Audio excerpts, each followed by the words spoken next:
injury, and mayhem. It happens every year in car versus motorcycle accidents, and I have been one of those statistics. Hello, my name is Yvonne Hill. Every year in the United States, thousands of people are killed and injured in motorcycle accidents. In 2001, I was one of those statistics.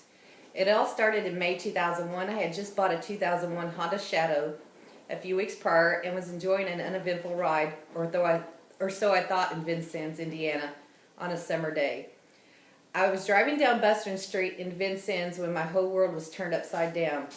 I was hit by a 16-year-old female driver who had only had her license for a month.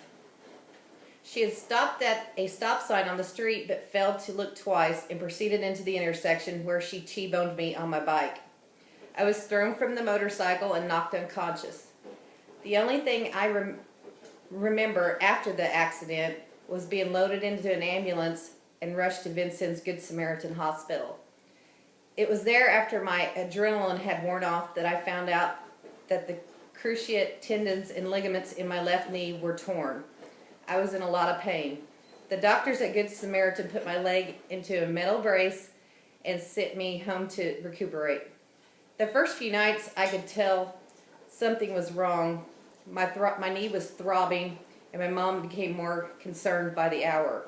She took me back to the hospital in Vincennes, where they found out my kneecap was fully engorged with blood. The doctors had to insert a needle into my kneecap and draw the blood off, which gave me some relief. Now, fast forwarding 20 years later, I suffer from arthritis in my knees and my back, which I attribute to the crash I was involved in. And I suffer every day from an accident that took less than a minute, but has changed my life forever. What is my point, you may ask? Cagers, otherwise known as car drivers, can do a few things to avoid motorcycles and endangering thousands of lives and ruining thousands of lives. The first thing a cager can do is always be aware that a motorcycle can be in their blind spot in their car mirrors.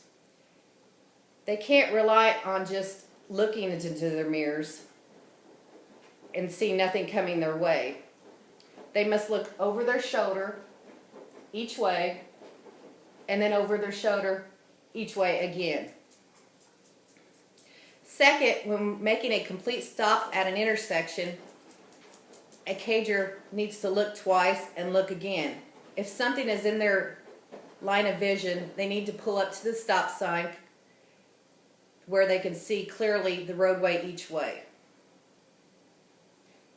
The last step that I would like to give you on preventing a motorcycle wreck is to roll your window down if you are at a stop sign and listen. A lot of times you can hear a motorcycle coming before you can see it.